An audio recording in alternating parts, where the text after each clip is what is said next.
what the StreamYard looks like. So you can ask the questions again by putting in the chat or whatever, and uh, we will do our best to answer it. Hey, what's up, guys? It's Larry, the robot maker, robot general, and today we're going to answer as many social media related questions as possible. I call it rapid fire. Usually, I do have class. I have a presentation. I kind of run you guys through the presentation and the class or whatever, and then we do Q&A.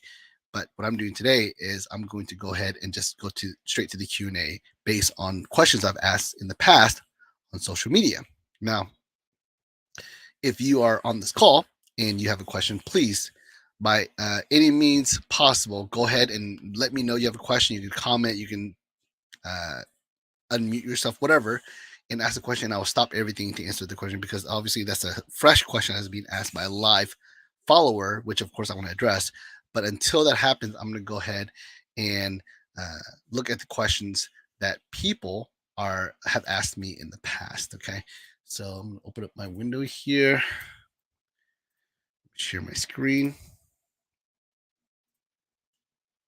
I'm going to share to you exactly what I'm doing. Okay.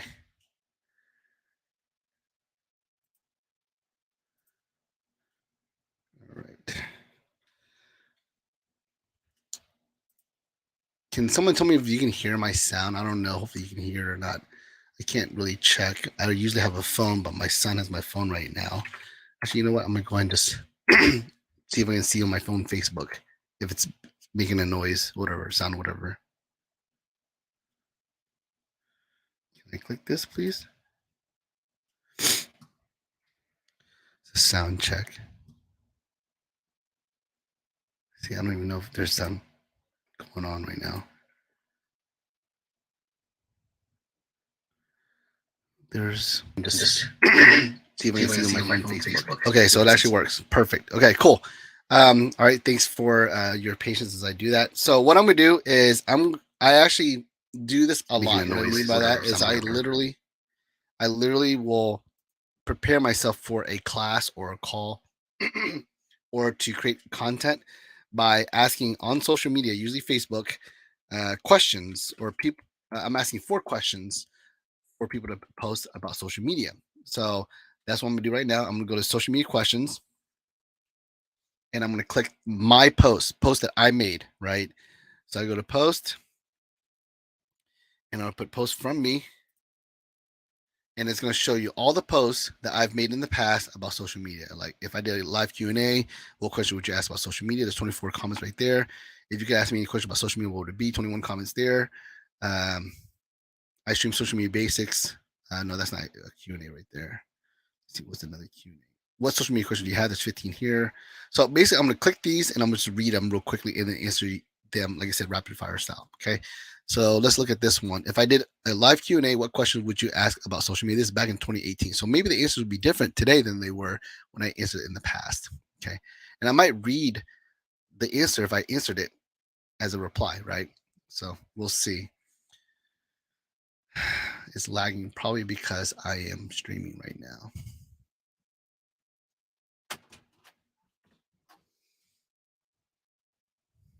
All right. I'm going to start at the top so we can be organized here. Brenda McClain asks, how to stay up with all the constant FB changes and their algorithms. Also, do you plan your content out for a week or come up with your crazy questions each day?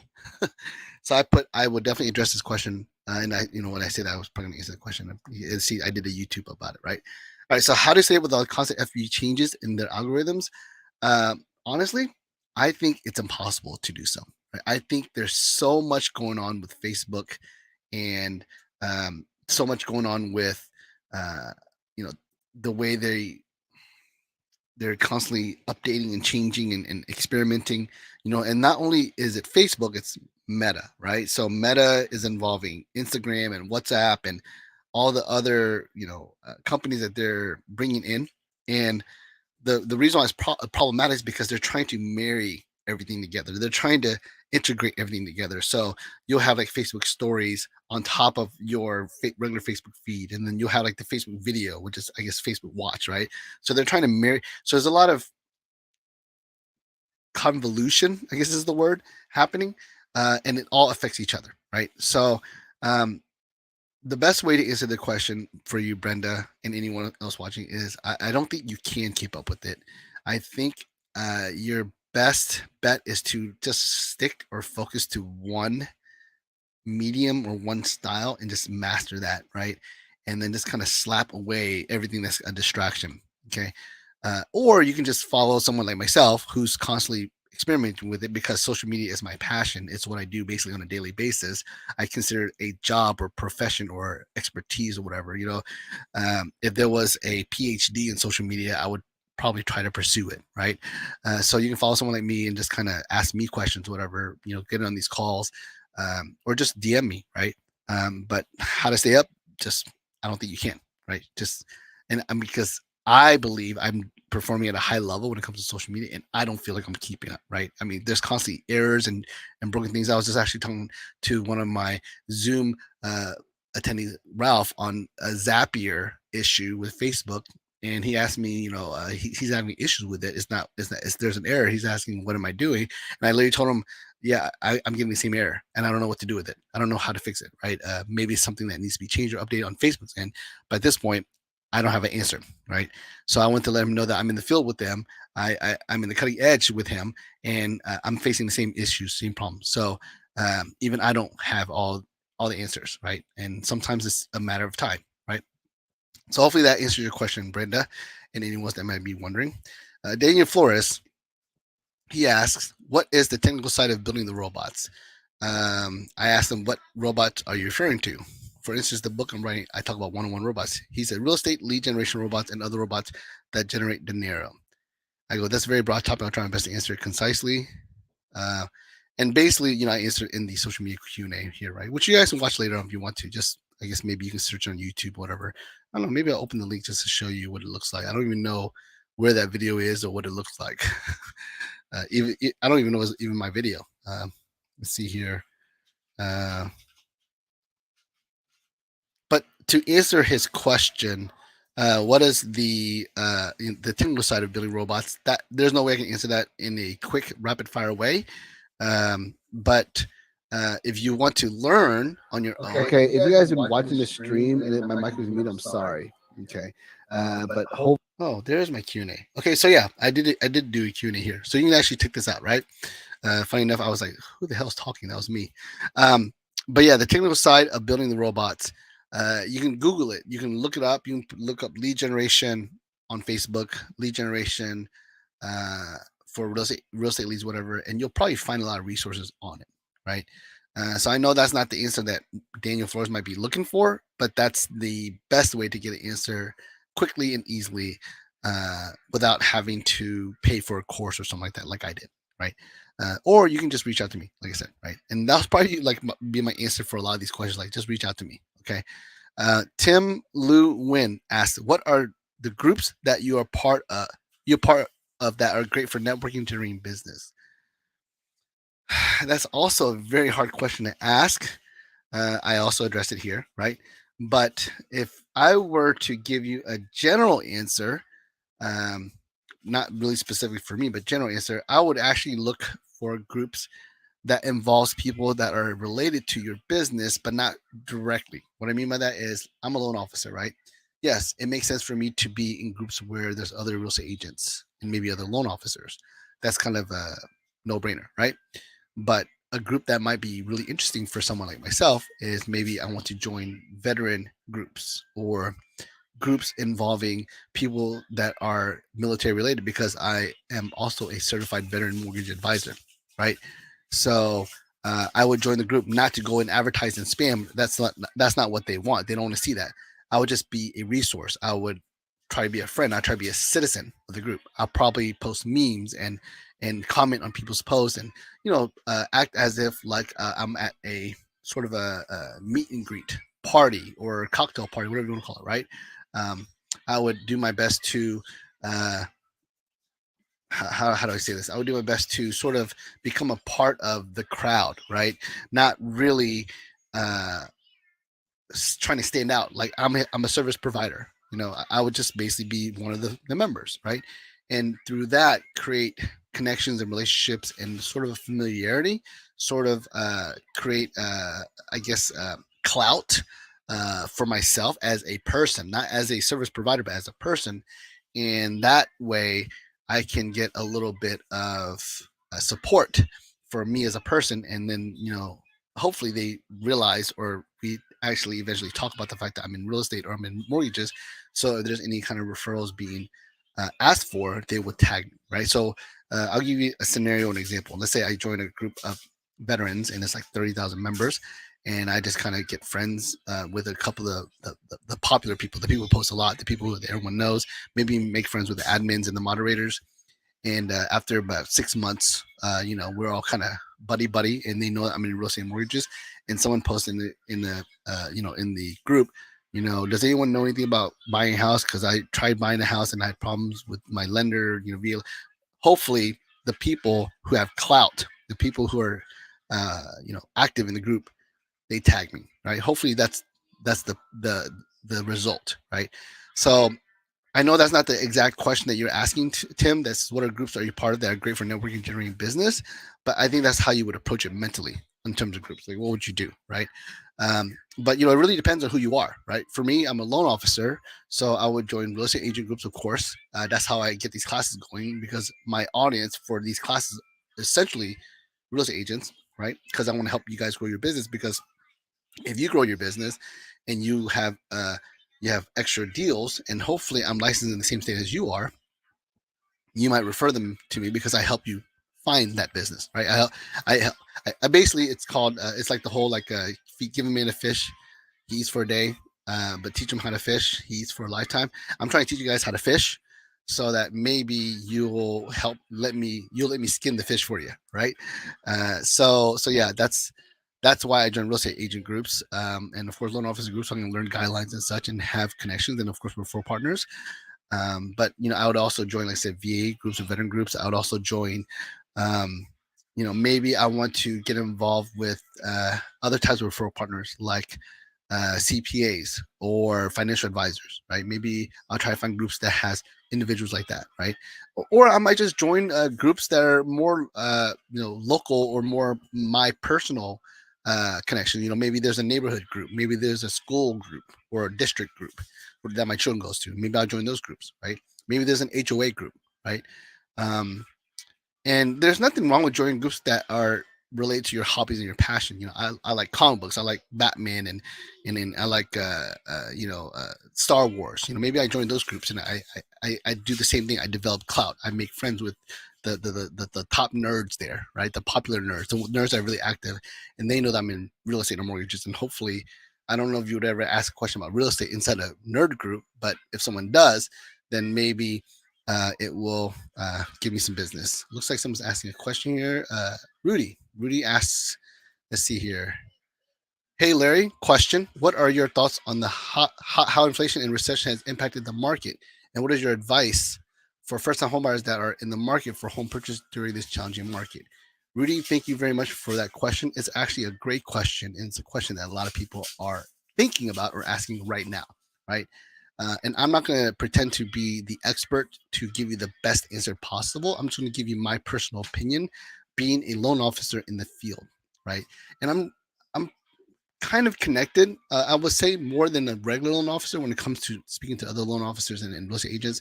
So this might be a collective opinion. I've picked out bits and pieces from people that I've spoken to about this current situation. So I'm going to look at the first part first, which is what are my thoughts on how inflation and recession impact the market. My thoughts are it's expected, it's natural, right? Uh, I would say that interest rates from COVID time, when I say COVID, I'm talking about 2019, 2020, 2021, right? Interest rates during COVID time help motivate people with the mindset of buying, right? I actually kind of post, not really complaints, but rants about how a lot of people are joining the market, not because they want to be in the market, and not because they need to be in the market, not because they need to move, but because they don't want to miss out. They have FOMO, right? They're joining the real estate race because they want to take advantage of the interest rates, right? So I think that is a large majority of the population. When I'm talking about the population, I'm talking about regular buyers and investors, right?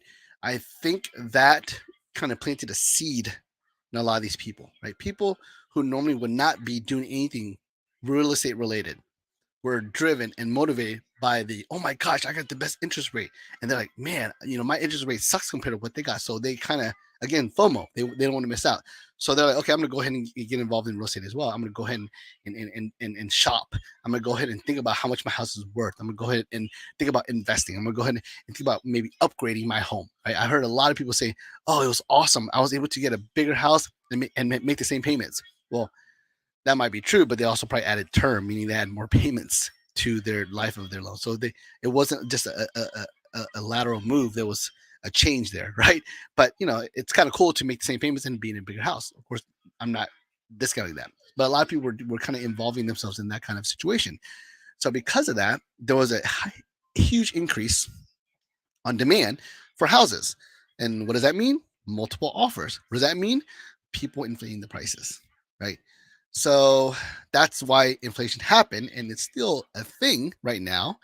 And I'm gonna give you two guesses. I would say professional guess. I guess you can call it. I will give you two guesses to why I think this is happening. Number one, the residual effect of people wanting to buy houses is still there, right? People who wouldn't have done anything during COVID times, who wanted to do something during COVID times, are still out there trying to do it during COVID time. Maybe they haven't found a house yet. Maybe they're investing and they want to buy more houses. Whatever, right?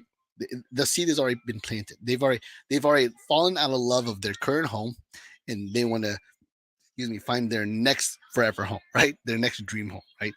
Uh, you know, it, it's just like anything. Like when you're in a relationship, or you're at a job that you don't like and it sucks, you start finding a reason why you don't want it, so you want to get a new job. Same thing with relationship. You're with someone who you're not really, you're okay with, but then like you want to get a new relationship. Maybe you find someone that you think is hot or whatever. You start seeing the bad things, the negative things about your current relationship, and then you kind of almost uh, convince yourself that they're useless or they're worthless or they're not worth your time or they're not as good as you thought they were. So you end up falling in love with something else, right? I think that's the residual effect that we're dealing with right now. A lot of people have already made the decision that they're moving and they haven't done it yet, right? So there's still that effect. Also, the residual effect of just lack of inventory, right? The feeding frenzy that has happened in the past 2 3 years has not been replenished, right? So all the people that did finally move, they took inventory away from people who should be moving today, right? So what I mean by that is, let's say someone who's supposed to move in 2022 because their lease is running out, or their contract is over with their job and they're going to move a certain place, or military people move all the time, right? Or maybe someone got promoted, whatever. People that are supposed to move, not because of FOMO, not because of interest rate, but their life has changed to the point where they're having children, or they're getting married, or they're getting divorced, or their children are graduating, whatever. People who are supposed to move, the people that are supposed to be in the market today, are affected by the people who bought all the inventory a year ago. You see what I'm saying? So that also has influenced the inflation, right?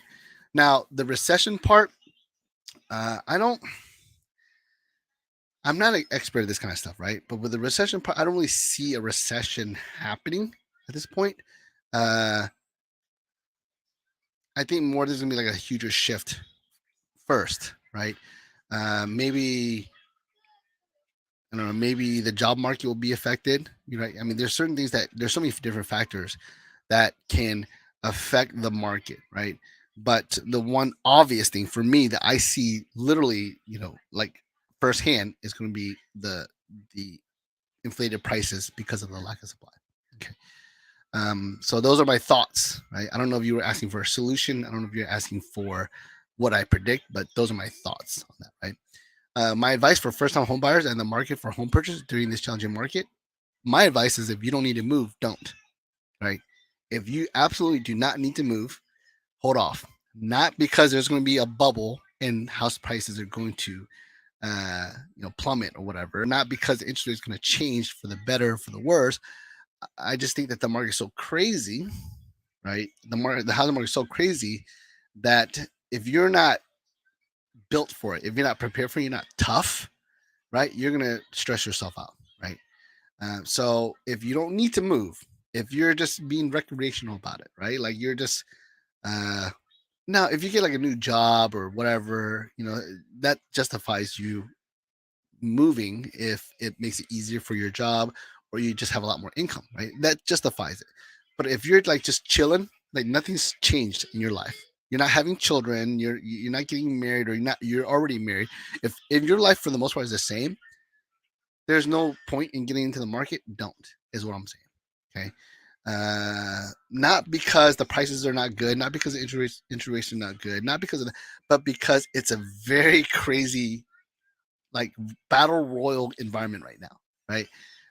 There's lots of extra stress, right? People who should be able to find a house and buy it within 30 days are taking 6 months to find a house. You see what I'm saying? So there's a lot of heartache. There's a lot of disappointment. There's a lot of like making multiple offers.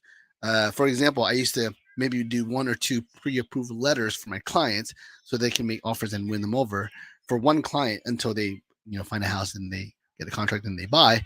Now I'm finding myself writing 10 different pre-approved letters. Right? So there's a lot more iterations, a lot more swings you have to make in order to get the house. And it gets to the point where I think that people are settling, right? So like the first or second house that they make an offer on, they're like, yes, this is my dream house, and they don't get it. And then after like eight houses, eight offers they made, they're beaten up and they're like, just it's not perfect. It's missing a bedroom, but whatever. We need a house, right? So they're settling, right? And they're overpaying for a house that they're selling for. Okay. I think that's what's happening a lot. And not to discourage people to buy houses, not to say, hey, you know what, don't do business with me. That's not what I'm saying. I'm saying if it's unnecessary, then you probably should not get into the market unless you're prepared for it. Unless you're like, like I had a client who recently closed and I had to prepare him for the same situation. You know, he had the same kind of concerns, same kind of questions about the market, and do you think it's going to crash, and et cetera, et cetera, et cetera. And I gave him the best advice I could. And I go, hey, listen, the worst case scenario, you get pre-approved. You can make an offer if you want, if you find a house. But if you don't find anything you like, then just don't do anything, right? And they found a house and they made an offer, and it was kind of stressful. Um, just a small detail. I don't want to share too much about the information, but the small detail: the house didn't appraise for the value that they offered, meaning the house uh, didn't make the purchase price in terms of the appraisal, right? And they were prepared for it. They're like, yeah, okay, I understand that it wasn't exactly how much we're paying for it, but we're ready for it, right? That's what I mean by being prepared. That's what I mean by being ready, right? They're you know, for lack of a better description, they're overpaying for the house, but they're ready for it, right? And of course, the market is going to get to the point where it'll balance out and they'll get their value. But at that moment, the appraiser didn't agree with the value of the purchase price. Okay, so you got to be prepared for that kind of thing. So that's the advice I give for home buyers is market. Now, if you have to move, if you have no choice because, like I said, your family's changing, or you are in a situation where it makes sense for you to move, right? Then my advice for you is to be prepared, be ready. Uh, Make sure you hire the right real estate agent and the right lender, right? If you're in Texas, I'm volunteering myself, right? Because number one, I care, and number two, my team is awesome, and number three, I am ready to be dragged to the dirt because that's what's been going on, right? So, but yeah, if you have a lender already, whatever, cool. But if you don't, like I said, I'm volunteering myself, right? I would love to help you. But yeah, my advice is be prepared and have the right people around you because it's going to be a bumpy ride, right? No matter how easy or how great your credit is or how much money you make, whatever. Even my most qualified buyers are being stressed right now, right? So just be ready, okay? So hopefully I answered your question. I really appreciate it. If you have any other questions, just go and comment it or whatever, and I can do a follow up. Or you can message me directly if you have any questions. Okay. All right. So that wasn't a social media question, but that's okay because that's why I'm here to answer any question you guys give me. Okay. So next question we have is Tim Liu Win asks, "What is your personal method of the whip effect?" Right. And the whip effect, it's a concept in social media where you're sort of gaming the system. You're kind of cheating the system, right? Uh, for example, I make a post and I ask all my friends and family to comment and like it. to help make it look better, but also at the same time trick Facebook algorithm into thinking, oh, this is a very popular post. This is a post that people like and comment on. So we're going to go ahead and increase Larry's edge rank, meaning his visibility, and we're going to share it to more people on his timeline. Because right now we only share it to 10 people. We're going to share it to 100 people now because it's getting a lot of response. Well, the response is all manufactured. It's not natural, organic responses that people saw a post and liked it. It's me sending a link to my friends and family saying, hey, can you please like and comment? That's what a whip effect is, right? That's what, well, that's part of the whip effect. The whip effect in general, it means you're building momentum so that when you make a post, it gets the most visibility, right? So, for example, let's say I know I'm going to announce a big thing about mortgages, right? And I know that's going to happen today. Well, today's over, so let's call it tomorrow. I know I'm gonna announce something special about mortgages tomorrow. So what I'll do is I'll actually uh, create posts that I know is going to get a lot of comments, a lot of likes, a lot of shares, a lot of whatever, a lot of engagement, and I'll post that in the beginning, right? I'll post that in the morning. I'll post that, and I keep on posting things like this until I know I have a lot of edge rank. And how do I know that? When I get a lot of likes and shares and comments. And then the moment that happens is when I post my business post, right? That's the whip effect. It's called a whip because you're pulling it back and then you whip it, right? So pulling it back is when you're building the momentum and then you whip that business post, right? So that's what the whip effect is. So you guys who are watching, you guys can understand what Tim is asking. Now, what's my personal method of whip effect? My personal method of whip effect is literally I have a schedule that I try to meet. I post at least 3 4 times a day, sometimes more. I post first thing in the morning, and then I post it during lunch, and I post during dinner. Right now, my business post, I just post it whenever I think it's the best time, meaning after a lot of engagement. So if I post something in the morning and it gets a crap ton of engagement, then the next post is going to be a business post. Let's say I post something at midnight the night before and I get a lot of engagement. Well, the first thing I'm going to post in the morning is going to be my business post because I have a lot of residual, engagement from the last post. So my visibility factor, edge rank, should be higher in terms of the way Facebook looks at things, right? So that's my personal method in terms of the whip effect on timing on when I make my post. Now, how do I um, get a lot of engagement? That's just the whatever happens at that moment. Like if I have something I know I can share that's gonna get a lot of likes and comments, maybe pictures of my kids, pictures of my wife. My wife usually gets a lot of comments and likes and comment whatever because I don't post very many pictures of her. Or I'll try to find a really good meme. Maybe I will go through my timeline and see a meme that one of my friends posted that got a lot of engagement. I'm gonna steal that meme and I'm gonna post it on my timeline. You'll notice if you watch my Facebook, you'll notice me post several things and then delete it because it didn't achieve the results I wanted. Right. So I'll post something and after 5 minutes, I'll delete it because it didn't do what I want.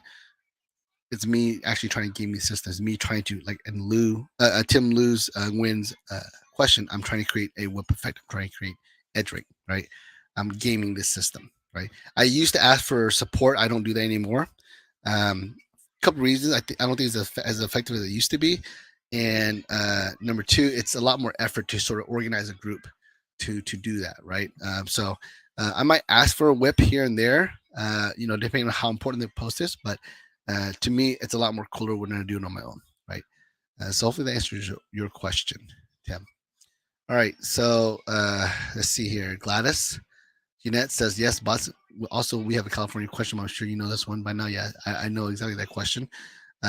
But bots. So that's kind of a tough question to ask rapid fire. But basically, you can Google, you can research it. You can follow my content. I actually have a lot of posts on social media, YouTube, and Facebook about building robots, building lead generation system, chatbots, things of that nature. So that's how I'm going to answer that question because there's no way I can actually demonstrate answer that question with the respect that it deserves, right? So Jalen asked, what is Facebook jail like? Okay, so back then, Facebook jail was features being taken away, right?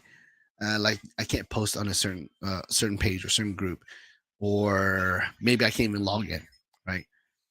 I can't comment on something, whatever, right? There's different versions of it, right? And it was almost something that you'd be surprised with. Like you wouldn't be informed of it, right? You would just try something, it doesn't work, and you're like, what happened? And you might be able to check your emails or check your notifications. There's like a uh, support inbox. Hey, I'm gonna share my screen to show you what I'm talking about. There's a support inbox here that you can look up, right? See, support inbox, and it tells you what's going on. Now, I'm not embarrassed to show you. I'm gonna click you what Facebook has on me, like all the violations I've had, right? Um, your request to change. Actually, here, where's a good one?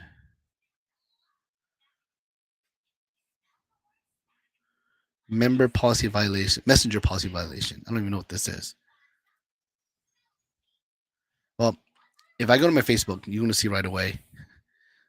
So here's a list of reports, and you can kind of see all the things that Facebook is telling you. But nowadays, they actually tell me that my account is restricted up top. So before, like I said, um, it was a surprise. Like something went wrong, something didn't work the way it's supposed to, and you go to the support inbox and you kind of find out, right? Or sometimes it'll error. Like you do something, and the dialogue box pops up and says, "You are no longer allowed, or you are prevented from posting in this group for the next 24 hours, whatever." Right? Um, well, in this case, now they make it very clear account restricted. And you click here and they'll tell you why it's restricted. They'll tell you exactly word for word what happened or what they're doing. Right? Your group post will be moved lower in the feed for 16 days, which to me is like a living hell, right? Because we just talked about whip effects. We just talked about like getting my algorithms up. We just talked about getting visibility up, and Facebook is saying we're removing your visibility. That's really what they're saying, right? So Facebook jail before it was features taken away. This one is like Facebook's hitting it where it hurts. Like they're like, okay, you're making a post. We're going to make sure that no one sees it. That's basically what they said. Before that, about 15 days ago, they said that I couldn't post in groups at all, right? And they actually tell you see why. See why. Okay, well, I want to see why. And they said because I posted something with nudity in it, right? It's a meme, right? And he's not naked. I mean, he's naked, but her head's covering it. But I guess it looks like she's going down on him, but she's not, But nudity sexual activity. And it sucks because this is something I downloaded from some website and uploaded, not even thinking about the fact that I'm posting anything. It's like 20 pictures. So it was my fault for not making sure each picture was good enough to be on Facebook. I just kind of downloaded a bunch of pictures, uploaded, and I got flagged for one picture. So that's what happened back in January. And then I posted a reply on one of my posts. I go, well, I'm sure my wife and I would kill each other if we both worked from home and she still goes to the office and other stuff, right? I said other stuff regarding that. Actually, she goes to the office. Her job's more important than mine, apparently, right? And they said that my post incited violence, right? It's a figure of speech. A human would know that this is not me trying to incite violence. This is me saying that my wife and I would kill each other. A figure of speech. But to them, I was inciting violence. I was trying to encourage murder, apparently, right? The murder of my wife, apparently, right? So yeah, that's what happened, right? And this is what Facebook jail looks like now, right? And it's pretty depressing because I'm like, this is unfair, but there's nothing to do. Again, if you see I disagree with the situation or disagree with the decision, well, we'll make improvements on future decisions, right? That doesn't help me, right? I'm still the punishment is still there. My group posts are not going to be seen for the next 16 days, right? Restriction history. So, see, this is what I was. You can't take part in groups for 3 days, right? Your group supposed to be moved to lower in feeds. You can post a comment for 3 days. I mean, this is what Facebook jail is. This is what it looks like now. Okay, so again, pretty depressing, right? Oh crap! Did I mess up my list here? I thought. Yeah, I guess I did mess up the list here. Let's go back. I should never have done that. I should always open a new window. All right. I think that was the last question in that group of questions here. Yep. All right. Cool. All right. So next question. Next set of questions. If you could ask me any questions about social media, what would it be? Now, before I do that, does anyone have a question? Anyone? want to comment or unmute themselves? Okay, moving on. All right. So Alex Quintana, I think that's how you say his name. Shouldn't exciting violence through it be treated the same way as screaming fire in a crowded theater when there's none? So I asked about social media, and he asked, I guess this is not a political. It sounded political, but it's not a political question. He said, "Should inciting violence through it be the same way as screaming fire in a crowded theater?" So I think what he's saying is kind of like what I'm in jail for, right? I was in jail for inciting violence, even though I wasn't, but Facebook flagged me. What he's saying is, if you incite violence on social media, like let's say you tell all your friends, "Hey, we should go beat up on, I don't know, foreigners," right? Hey guys, there's a bunch of foreigners coming into our town. Let's go out and beat up on them, right? I guess that's what he's saying in terms of excited violence, right? And he said, shouldn't be treated the same as screaming fire in the crowded theater. And I think I answered. I go, what do you mean by treated the same way?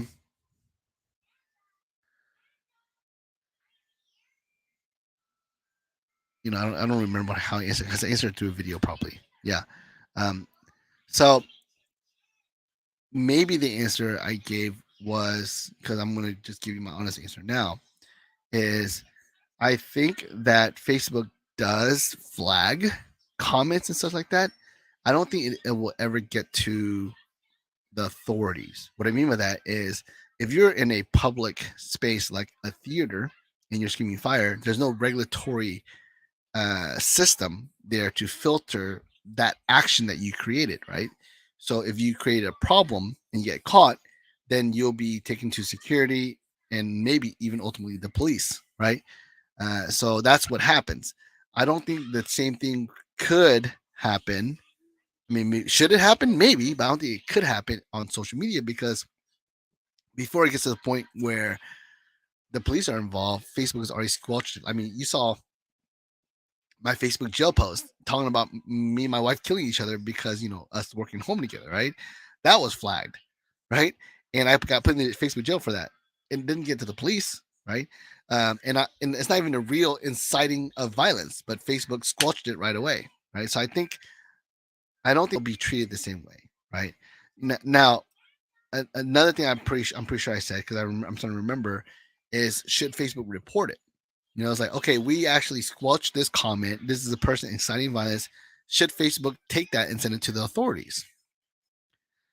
Uh, I mean, it's solid evidence and proof that someone is inciting violence, but is it treated the same as screaming fire in a movie theater? I don't know. I mean, let's put it this way: when you scream fire in a movie theater and the whole theater clears, there's undeniable evidence that people were affected by that action, right? There's undeniable, like you probably have recordings of it, you have eyewitnesses, whatever. So, let's say the theater is full and there's 100 people. Those 100 people got affected by that one action. Whereas if you post something on social media and Facebook squelches it, who knows how many people actually saw it? I mean, maybe Facebook could, but even if you saw it, did that person actually react to it? The person actually uh, process it in their mind, right? Did they actually take action themselves based on the post, right? It's really hard to prove that. It's really hard to uh, quantify that, right? So I think the answer is you can't be treated the same way, because it's a different environment, it's a different realm, it's a different situation altogether, right? But if you incite violence and you actually get away with it, like maybe posting something on Twitter and millions of people see it, and then violence does happen because of it, and people say, I'm beating this guy up because of a Twitter post, then yeah, I think the person who made that post should be subject to any kind of punishment that's possible, because they're the ones who inspired it, right? But that would have to happen. Like, the person would have to beat up on someone, and they have to be like, yeah, the reason I'm beat up on this guy is because Larry Lee, the lender, said that we should go beat up on foreigners, right? Then, I mean, maybe there's a connection there, and maybe they can be punishable. But even then, would Larry Lee, the lender, be held liable for that? You know what I'm saying? I mean, the guy could be making that up. He could be he'd actually have his own reason for beating up on foreigners, and he's using me as a scapegoat, right? So yeah, see, it's It's really hard. I don't think you can treat it the same way because it's just a different environment. Okay. Hopefully, that answers your question, Alex Quintana. Hopefully, I'm saying your name right too. Cameron Walker asks, "What makes this media more social than other forms of media?" I don't remember how I answered this question, so I'm gonna just answer it naturally. Um, I believe the reason why this media, when I say this media, I'm talking about Facebook, is more social than other forms of media because Facebook encourages people being connected through friends. Facebook is not like followers, like Instagram, TikTok, YouTube. It's all followers and subscribers, right? There's no requirement for friendship there, right? I mean, yes, I think Instagram, maybe even TikTok, makes it so that you have to approve someone to follow you, but that doesn't mean that you're friends. Whereas Facebook, you're actually adding a friend, and the verbiage is important, right? Because you're telling the person, do you accept this person as a friend? Are you willing to create a friendship with them? It's not that you're mutually subscribing to each other. You're literally being Facebook friended to each other. You're whatever privileges friends have, they're being granted to each other, right? So, like, let's say your posts are private. Let's say your profile is private, right? Well, when you become friends, the privacy might be taken down a little bit, right? So that's what you're giving permission to. So Facebook is actually encouraging the openness of a relationship, even if it's all digital, to each other whenever you connect with someone on Facebook, right? So that's the most basic level of connection on Facebook. So that makes it more social just because of that. But also, Facebook again encourages connection between each other. What I mean by that is if you send DMs or direct messages to each other, you start seeing each other's posts more, right? Because there's affinity. It's called an affinity score, right? Facebook is measuring the amount of possible positive connection between two people. And the more affinity you have with someone, the more Facebook's going to feed their content to you and vice versa, right? So like my wife and I should have a high affinity score, right? Because she doesn't like any of my posts. She never does. She barely comments. If she does, it's always talking shit, right? Or trolling me, whatever, right? But I like to comment and post on her post, so they'll probably feed more of her stuff. But she doesn't post anything, so she might be a bad example, right? But let's say I chose a random person who's as prolific as I am when it comes to posting on social media, and let's say we DM each other, we like each other's comments, we're going to see each other's posts more than often, right? So that's another thing that Facebook is trying to create is the social exposure to each other, right? So I think that's makes Facebook more social, right? Whereas like it's not two-way when it comes to Instagram or TikTok or YouTube, right? Or whatever other social media outlets out there. It's not two-way, it's one-way, right? Like if I watch a person's video and I like it, I might see more of their videos, but it's not like they're going to see my videos. You see what I'm saying? Even if they subscribe to me, right? If I subscribe to them, they subscribe to me. If I watch their videos and I like and comment, it doesn't mean that they're going to start seeing my videos, right? I might see more of their videos, but that's basically it. It's one way. Okay. So that in itself makes Facebook more social. Plus, Facebook has groups, right? Groups is a game changer, right? Like the only other social media platform I can think of that has groups is LinkedIn, right? I don't think TikTok has groups. I don't think Instagram has groups. YouTube kind of sort of. The way YouTube works is that you can create a community based on a channel, right? So it's more like a group of people who follow a certain channel. So I guess that's a group, but then I don't know if you can subscribe to, I don't know, maybe you can join the group if you're not a subscriber. I don't know, but it's not the same. It's not, you're basically just becoming a mega subscriber to a certain channel. Whereas here, I can join a group and not even care who the owner is or who the admin is, right? I mean, that's makes a difference. So the groups itself makes Facebook, I think, above and beyond the most social form of all media. Okay. Now he might be just talking about social media versus other medias like TV and radio. Well, that should be obvious, right? Again, most media is one way. Newspapers one way, radio is one way, TV is one way, movies is one way, right? Social media is like there's a lot of two-way going on, right? Like the people creating the content can see what I'm posting, right? When I'm watching the TV and I'm yelling at the TV, the people who made the TV channel or TV show doesn't hear what I'm saying, right? So if that's the question, then I answered it as quicker than the other answer, right? So hopefully that helps answer your question, Cameron. Stacey says, "Where can I get 2 hours with you to build my marketing stuff?" Okay, I'm so sorry I did not reply to that, so I'm gonna go ahead and reply to that now.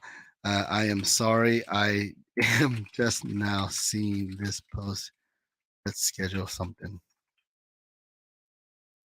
And we'll DM you now. And I am. I'm gonna go ahead and send her a message right now.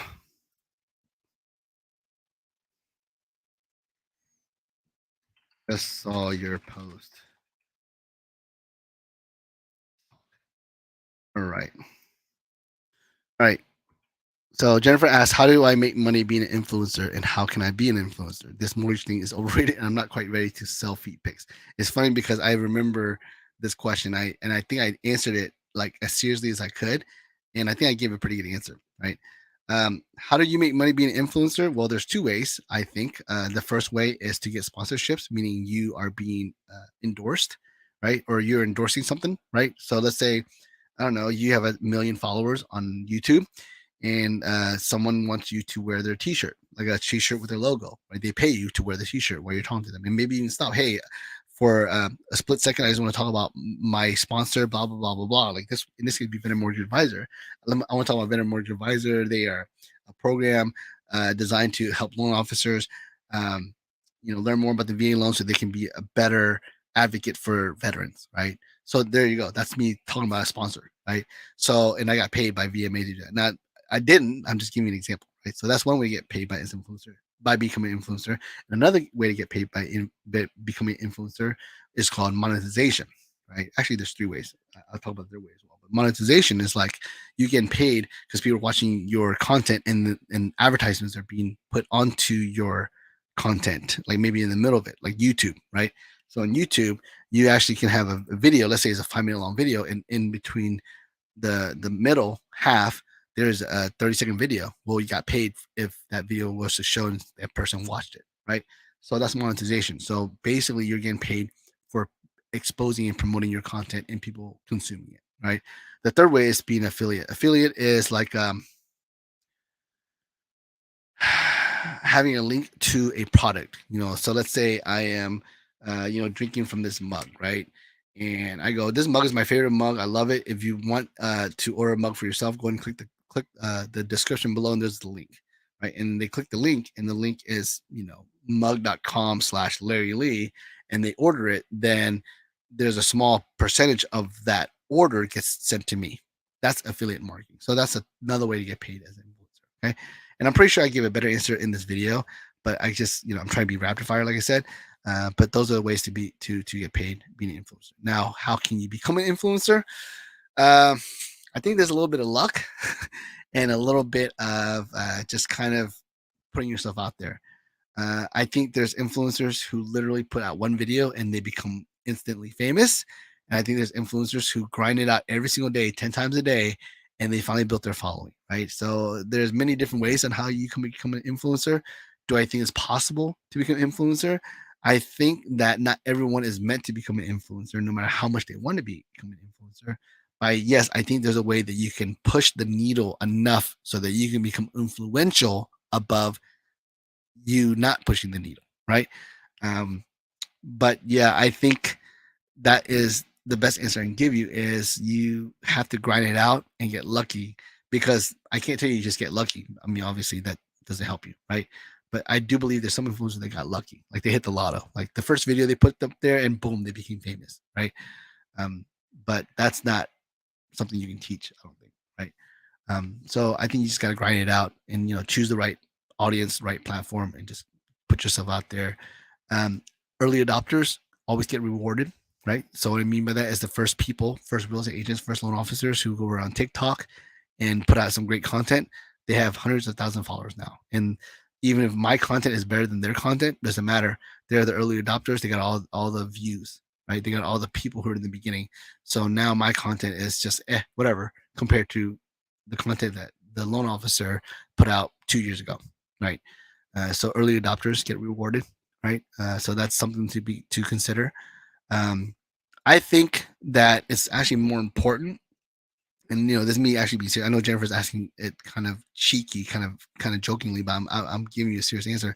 I think it's actually more important to be an influencer in what matters, an influencer in the niche or the community that really is important to you. So become an influencer for your town, maybe, or become an influencer for a particular, like in my case, it's VAs, right? The VA loan, veterans, right?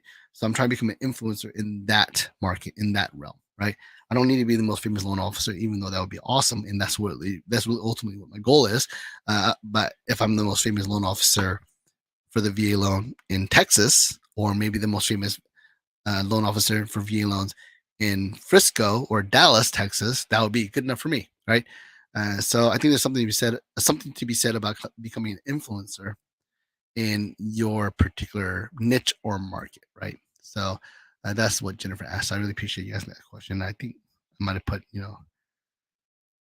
oh yeah, she put watched a replay this morning. Great insight. Thanks. UPS adding wannabe influencer to my signature line. Yeah, I used to put I was a wannabe influencer on my Facebook signature line, whatever, because I'm struggling. I'm pushing. I'm working to become an influencer, right? So yeah. All right, cool. So it's been an hour, and let's see. I just want to make sure I don't have any questions. All right. I'm gonna go through these questions real quickly to see if there's any other question I can answer. Let's see here. 15 right here. Let's see.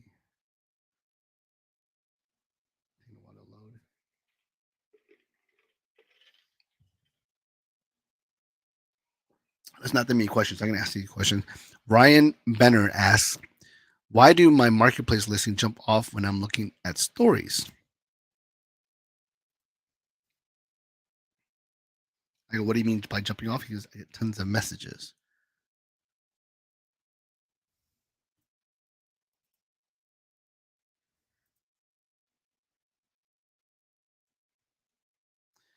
He says, "I believe your marketplace listing get a reach boost when you are viewing stories."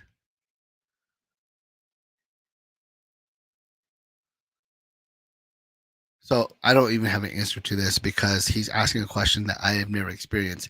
I think the question is, why do his personal marketplace listings get more exposure when he's looking at stories? To me, I would literally answer initially by saying I don't see a correlation there. Like I don't see how if I put a marketplace ad, let's say I'm selling, I don't know, my mug, right? If I put my mug on marketplace and then I start looking at stories, I don't see a bunch of messages coming from my mug. I don't see a correlation there, right? So unless there is a correlation I don't know about, my answer would be I don't think there is a. I don't think the why is I don't know. It's not connected. That's what my answer would be, right? But if it is connection, I'm very interested in knowing because I'll just do that. I'll just post a bunch of stuff on Marketplace and just start viewing stories and just let Facebook do its job, right? If that's the case. All right. So Leilani Barnett asked, I feel like I have Facebook down, but Instagram is a mystery to me. Is it a viable lead source? So, um, I said, yes, it is. It's not so much about converting a lead, but more about personal branding. You should post a link in your blog or call to action in your profile like this. Also, post teaser post like a photo of a listing, but don't give a price or address. Put comment below if you want more information. Then DM, right? So, what I mean by that is to organically take advantage of Instagram, post your content, but make sure there's a call to action on your profile, right? Like in my example here, I have a link to my profile. It's not no longer Let's Be Gentlemen. I think it's like larryle.com right now. But yeah, I will post a link to my profile because people do click that, right? And I'll actually reference like if you want more information, click the link in the profile, right? I'll say that in my post, I'll say that in the video, I'll put that in the comments or in the description, whatever, right? And then for real estate agents, I would post teaser posts. Like if you have a listing, you would post a really beautiful picture of your listing, but you wouldn't give an address. You might not even give the price, right? You just post. You might even post a question like, what neighborhood do you think this house is in, or how much do you think this house uh, is on the market for, or how much do you think this house sold for, whatever. and try to drive questions, right? But the reason why you don't volunteer the information because you want people who might be interested to ask you. Like you post a beautiful picture of the house itself, and then you want people to be like, wow, that's a beautiful house. Where is it located at? Now you know you have an actual possible interested buyer, right? Because if they're asking you for specifics about the property that you posted on Instagram, then you know, why are you asking? Are you asking because you're thinking about buying? Do you need a showing for this house? Why are you asking? Do you have a friend who wants to buy a house, or are you just curious, right? So I think if you post something like that and someone asks a question like that, then it's almost like they're raising their hand. I am a lead. I'm a possible buyer. I'm a possible prospect, right? Again, the price is also a thing as well. So if someone looks at a house and like, that's a beautiful house, how much would that cost? Why are they asking? Are they asking because they're actually in the market? Are they asking just because they're nosy or they're curious, whatever? But just find out. But if someone were to ask a question on your social media feed, that gives you an opportunity to start a conversation. And that's what social media is all about, starting conversations. Okay. I've always told people you can't look at social media like a light switch that turns on business. Like you can't just start posting on social media and expect money to flood in. That's not how it works. Okay, you have to look at social media as micro content. You have to look at social media as trying to start conversations, right? So it's not a light switch that turns on business, but it can be a stream that you're kind of building, or I guess it's irrigation, whatever you want to call it. Like let's pretend it's a big stream, right? You're basically uh, digging, uh, uh, uh, or irrigating a stream, a part of that stream into your garden, right? So that's what you're doing with social media. You're trying to, the stream is happening. You're trying to take a part of that stream and bring it to yourself, and hopefully, the water from the stream will make your garden grow, and that's where you get your ROI, right? So it's not a light switch. It's more like feeding or watering your plants, watering your garden, watering your vegetables, whatever you want to call it, right? So that's how I look at Instagram and things of that nature, right? But there's also the influential side. Like there's real estate agents I know of, and I don't know about loan officers, but maybe, who are killing it on Instagram just because they have a huge following. They post great content. They have a lot of people sharing their stuff. They have a lot of people consuming their content, loving it, and because of that, they have almost a residual effect of people wanting to work with them, whether or not they're hiring them or they're doing a JV or joint venture with them or whatever. They're promoting them, whatever it is. They're creating an environment or a situation or an ecosystem of people wanting to be around them and connect with them and work with them, and therefore that's building their business. That's adding to their sphere of influence. I call it the sphere of dominance, SOD. People call it sphere of influence. I call it sphere of dominance. So their sphere of dominance is growing because of their influence and their reach and their clout, right? But that's not as easy to achieve. Okay. All right. So let's see here. Is any other questions? Facebook is lagging a little bit.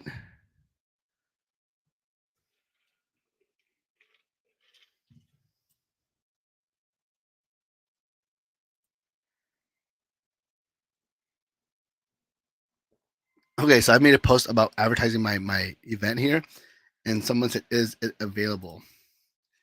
I am doing the live stream now. How do I link it?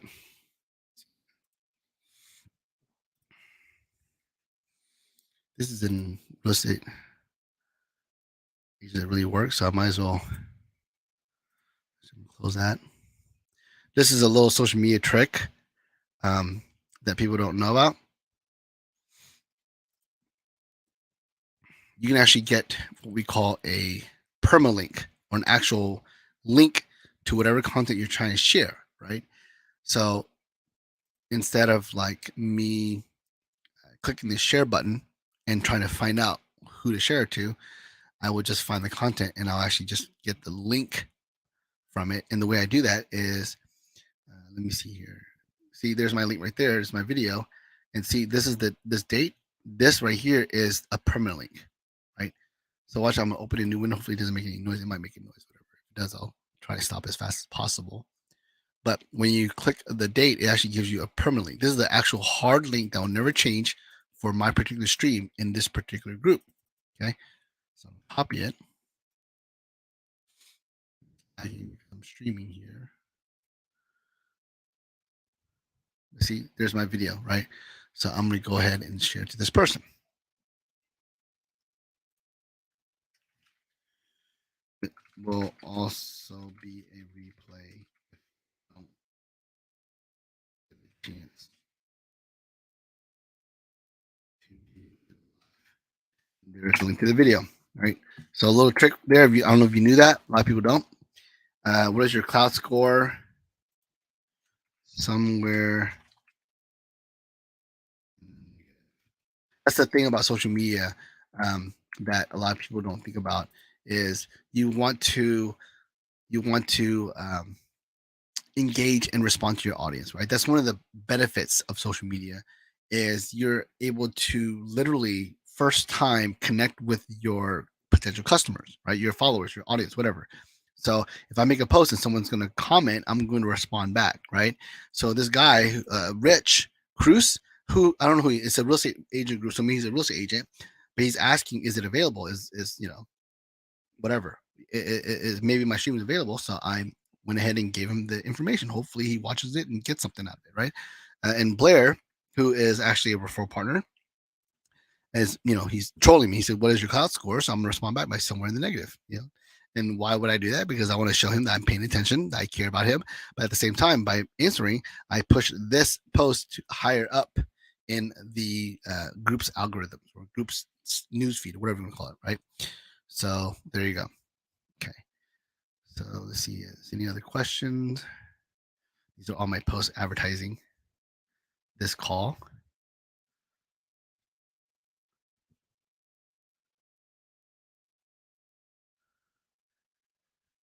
A lot of comments there. That's interesting. Let's see what these comments. It says best social media advice and give 15 minutes or less. It's for comments, but it's just people just making like small comments about the video itself. Let's see here. If I gave a 30 free trial to my social media coaching program, who would sign up now with no question asked? 257 people. That's not a question. That's people saying they want access to the content. If I off my coach say 400, if I offer opening a special 200 a month for social media coaching, who would be interested? 216 comments. That's not questions. I might be done here. I know these are me advertising, so that's not someone asking a question. Oh, I'm watching myself real time there. I think again I might be done. There might be more questions somewhere. I try to scroll down it as much as I can until I get to that point where it says, this is the end or there's no more, whatever. And this might be it because I can't scroll anymore. It looks like this is things. Yep, and the results right there. That's what I wait for. All right, cool. So I am done answering questions that I would find on social media. I want to see if there's anyone else who might be answering or asking questions in the Zoom or maybe on the stream here.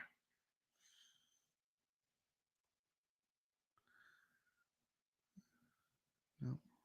Oh, look, it's me dancing for 54 minutes. Wow. Let's see what it sounds like.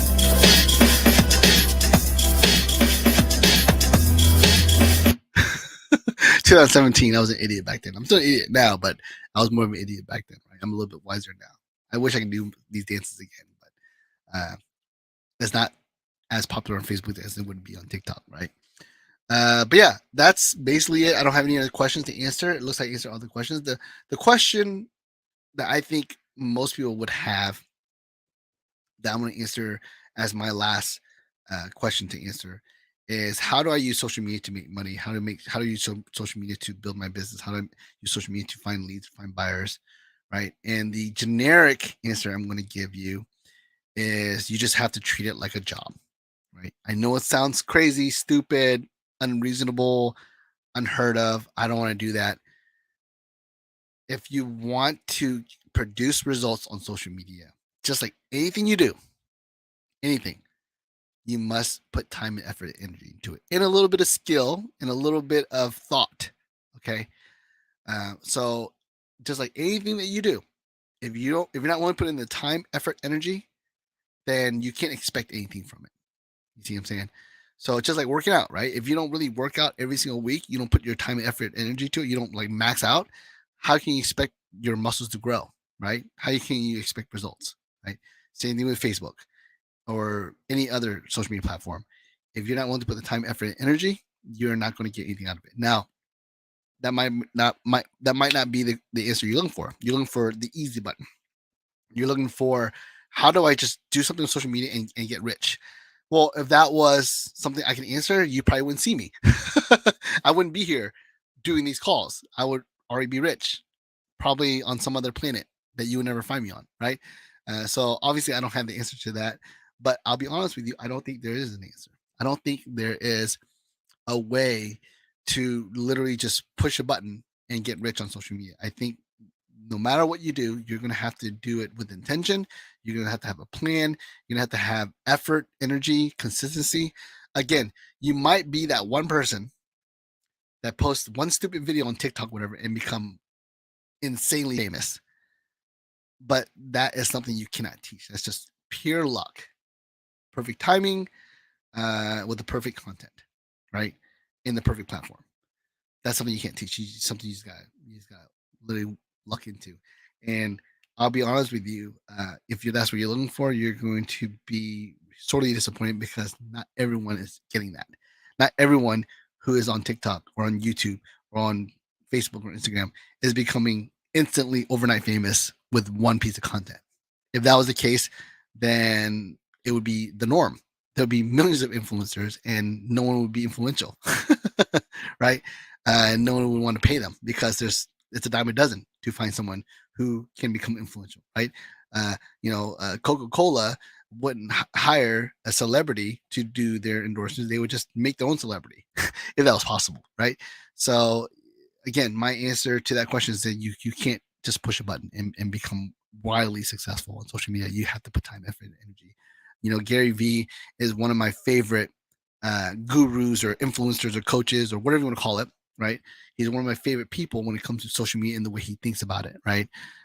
So if anything, if you want to learn anything, if you want to take anything away from this conversation, look up Gary Vee, read his books. Jab, Jab, Jab, Right Hook is probably the best book to read. I've already read it, and I'm also listening to the audio. Unfortunately, it's not is not voiced by him. His other books are, but this one isn't.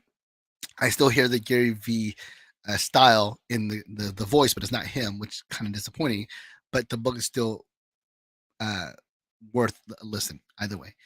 But yeah, if you were to take anything away, listen to Gary Vee, watch Gary Vee, read Gary Vee, jab, jab, jab, right hook if you need to start somewhere and you understand how social media actually works ultimately because he definitely understands. I mean, he runs a marketing company, an advertising company, whatever, branding company, where social media is one of his biggest ways of helping his clients, right? So he definitely is a pro when it comes to that, if not the pro, the authority on social media marketing. So yeah, I really appreciate you guys watching. If you have any questions, give me a call, text me, email me, whatever you like, or you can comment, you can DM me, whatever, and I will do my best to field that answer for you. I really appreciate you guys watching. This is Larry, the Robot Maker, Robot General. I'm out. I really appreciate you guys being here. I'll see you later.